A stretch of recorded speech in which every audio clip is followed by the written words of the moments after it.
اعوذ باللہ من الشیطان الرجیم، بسم اللہ الرحمن الرحیم۔ علامہ ساجد صاحب نقشبندی سے گزارش ہے کہ وہ راشد رضوی صاحب سے یہ بھی سوال کریں اور ان 5 بریلوی حضرات سے بھی یہ سوال کریں جو تحذیر الناس کو پر اعتراض کرتے ہیں کہ ان سے بانی مرزائیت کے ماننے والے بھی استدلال کر رہے ہیں اس کتاب سے۔ تو اس کا جواب یہی ہے کہ ان کا استدلال ٹھیک نہیں ہے، کتاب صحیح ہے، لیکن ہم کہتے ہیں کہ اس کی ایک مثال دے دیتے ہیں۔ ابھی تو ہم اور بھی مثالیں دیں گے جہاں پر انہوں نے اکابر کی کتب سے استدلال کیا ہے، لیکن یہاں پر میں حدیث ربیہ کا خاص طور پہ ذکر کروں گا۔ حدیث ربیہ میں سل کا لفظ ہے اور اس کا معنی یہ لیتے ہیں کہ رسول اللہ نے حضرت ربیہ سے فرمایا کہ مانگو کیا مانگتے ہو، زمین مانگ لو، آسمان مانگ لو، جو چاہو سو مانگ لو۔ عموم ہے، وہ ذرا بھی تخصیص کرے نا آپ اس کی تو کہتے ہیں بھائی تخصیص نہیں ہو سکتی۔ ہم تو اس کی تخصیص کرتے ہیں لیکن وہ کہتے ہیں اس کی تخصیص ہو ہی نہیں سکتی۔ تو اب ہمارا سوال یہ ہے کہ جن تمام اشیاء پر حدیث ربیہ عام ہے ان میں سے کوئی ایک چیز مانگنی حضرت ربیہ آپ کو جائز تھی، اور اگر کوئی ایک بھی چیز مانگ لیتے تو حکم پر عمل ہو جاتا۔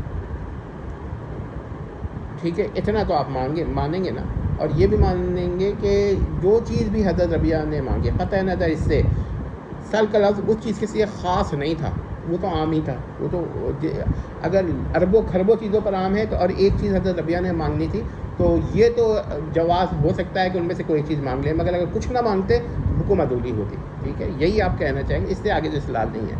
تو اب میں پوچھتا ہوں کہ ان میں سے اگر ان میں نبوہ بھی داخل تھی، کیونکہ وہ بھی ایک شے ہے، اور اگر شے نہیں ہے تو پھر نبوہ اگر کوئی شے نہیں ہے تو لا شے ہے کیا؟ تو نبوہ ایک شے ہے، اور وہ اگر حضرت ربیہ مانگ لیتے پھر نبی ہونا مانگ لیتے، چلیے وہی مانگ لیتے اپنے اوپر تو کیا ہوتا؟ اسما مانگ لیتے تو ہم تو نبوہ پہ بات کرتے ہیں۔ تو پھر اس کا مطلب یہ ہوا کہ اگر نبوہ حدیث ربیہ میں اس میں لفظ سل کے عموم میں داخل ہے تو پھر حضرت ربیہ کو نبوہ مانگنا بھی جائز تھا، اور اگر نبوہ مانگنا جائز تھا تو رسول اللہ خاتم النبیین نہیں ہو سکتے، کیونکہ اگر رسول اللہ خاتم النبیین ہے تو نبوہ مانگنا جائز ہی نہیں ہوگا، تو حدیث ربیہ مخصوص ہو جائے گی کیونکہ اس سے نبوہ خارج ہو جائے گی۔ اسی طرح اگر ختم النبوہ اس میں داخل ہے تو پھر اس کا مطلب یہ ہے کہ رسول اللہ نے حضرت ربیہ کو اجازت دی تھی، کیونکہ سل میں عام کر دیا نا تو ختم النبوہ بھی داخل، ختم النبوہ بھی اس میں داخل ہو گئے، کہ یعنی کہ آپ نعوذ باللہ نبی رہیں اور ختم النبوہ کس کو مل جائے؟ حضرت ربیہ کو مل جائے۔ اب آپ کہیں گے نہیں، ختم النبوہ بھی خارج اور نبوہ بھی خارج، تو بھی حدیث ربیہ تخصیص ہو گئی۔ دیکھیں، اور اگر آپ کہیں کہ نہیں داخل تو تھا مگر رسول اللہ پھر بھی نہیں دیتے، تو پھر یہ کذب نبی لازم آتا ہے۔ چلیے کذب علی اللہ کو تو آپ محال عقلی اور غیر مقدور مانتے ہیں، تو کیا کذب علی النبی کو بھی آپ محال عقلی اور غیر مقدور مانتے ہیں یا محال شرعی اور وقوعی مانتے ہیں؟ تو یہ سوال پیدا ہو جائے گا پھر بہرحال۔ تو یہ مسئلہ ہے۔ تو اس کا مطلب یہ ہے کہ اگر آپ اس کی تعویل کرتے ہیں، توجیہ کرتے ہیں یا تخصیص کرتے ہیں یا تعویل کرتے ہیں تو یہ اختیار کلی پر استدلال باطل ہو جاتا ہے، جیسا کہ ہم کرتے ہیں۔ اور اگر آپ اس کا تعویل و توجیہ نہیں کرتے تو پھر یا تو آپ یہ مانیے کہ اس سے ختم النبوہ کے خلاف استدلال ہو سکتا ہے، اور اگر اس سے ختم النبوہ کے خلاف استدلال ہو سکتا ہے تو پھر آپ کو یہ اپنا اصول پر یہ روایت مسترد کرنی پڑے گی۔ اب آپ یہ کہیں گے کہ یہ انہوں نے دیکھیے اپنی کتاب تحذیر الناس کو حدیث ربیہ کے مساوی کر دیا۔ دیکھیے بات یہ کہ اگر اصول غلط ہے نا تو اس اصول سے جن چیزوں پر اعتراض ہو رہا ہے وہ غلط ہوگا، خواہ وہ آپ کو کتاب ان چیزوں میں سے ایک کو آپ مانیں دوسری کو نہ مانیں۔ اصول ہی غلط ہے تو اعتراض بھی غلط ہو جائے گا، خواہ آپ دوسری کسی کتاب کو مانتے ہیں یا نہیں مانتے، بحث اس سے نہیں ہے۔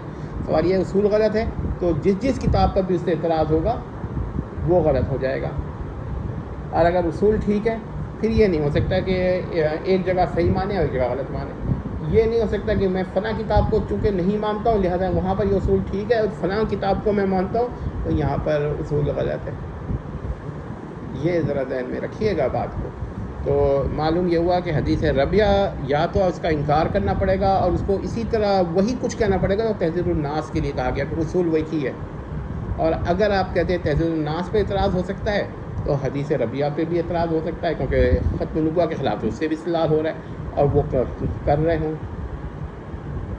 اور اگر آپ کہتے ہیں وہ نہیں کر رہے، چلیے پوچھ لیجئے ان سے، بہت ہی اچھی بات ہے، ان سے پوچھ لیجئے، حدیث ربیہ پیش کیجیے، کہیے اس کی ہم تخصیص نہیں کرتے اور اس میں نبوت داخل ہے کہ نہیں ہے. وہ اعتراض ان سے پوچھیے کہ آپ کرتے ہیں کہ نہیں کرتے، پتہ چل جائے گا. ان کو پتہ چلتا ہے جو بحث کرتے ہیں، کیونکہ یہ لوگ صرف ایک رخا ہوتے ہیں نا. اور یہی چیز اسد صاحب کو اندازہ ہو گیا تھا کہ جب وہ یہ کہتے ہیں کہ دیکھیے اس کا میں ایک ویڈیو ابھی اور بناؤں گا اس پر، جو کیا کہتے ہیں امتناع نذیر پر ہوگی اور اس پہ ہم بات کریں گے. تو وہ اس لیے کہ ضروری ہے کہ ان لوگوں کو بتایا جائے کہ آپ کے نظریات میں یہ مسائل ہوتے ہیں. دوسروں پہ اعتراض کرنا بہت آسان ہے، اپنا دفاع کرنا بڑا مشکل ہے. اور یہ بھی بتا دیں دیوبند اعتراض سہ کا زندہ رہتا ہے.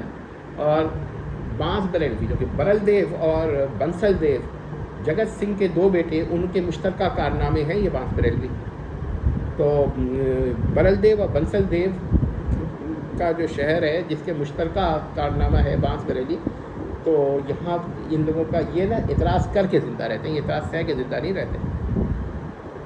اگر ان کو اعتراض نہ کرنا پڑے نا تو یہ مسئلہ کی ختم ہو جائے. امید کرتے ہیں کہ مسئلہ سمجھ میں آ گیا ہوگا. ایسے ایک سوال اور بھی میں کر دوں ان لوگوں کے لیے کہ اچھا حضرت ربیہ کے لیے تو نبی نے سل فرمایا نا، تو جن تمام اشیاء پر آپ عام مانتے ہیں، جن پر بھی آپ اشیاء تو ان میں سے ایک چیز حضرت ربیہ کو مانگنی جائز تھی، یا تمام کی تمام، یا بعض یا دو یا تین بھی مانگ سکتے تھے، جیسے مسئلہ 4؟ یہ بھی سوال پیدا ہوتا ہے. اور آپ کیسے کہہ سکتے ہیں کہ نبوہ اس میں داخل نہیں تھی جب آپ اس کو عام مانتے ہیں، اس کی تخصیص کے منکر ہیں؟ اور جب نبوہ اس میں داخل تھی تو پھر ختم نبوہ کیسے ثابت ہو سکتی ہے نبی کے لیے؟ کہ کیا نبی اگر جیسا کہ ہمارا عقیدہ ہے کہ خاتم النبیین ہے، تو خاتم النبیین ہونا تو اس کی دلیل ہے کہ رسول اللہ کے بعد کسی کا بھی نبوہ مانگنا یہ کفر و شرک ہو جاتا ہے. شرک بھی ہوتا ہے، اس پہ انشاءاللہ بات کریں گے. کفر تو ہوتا ہی ہوتا ہے.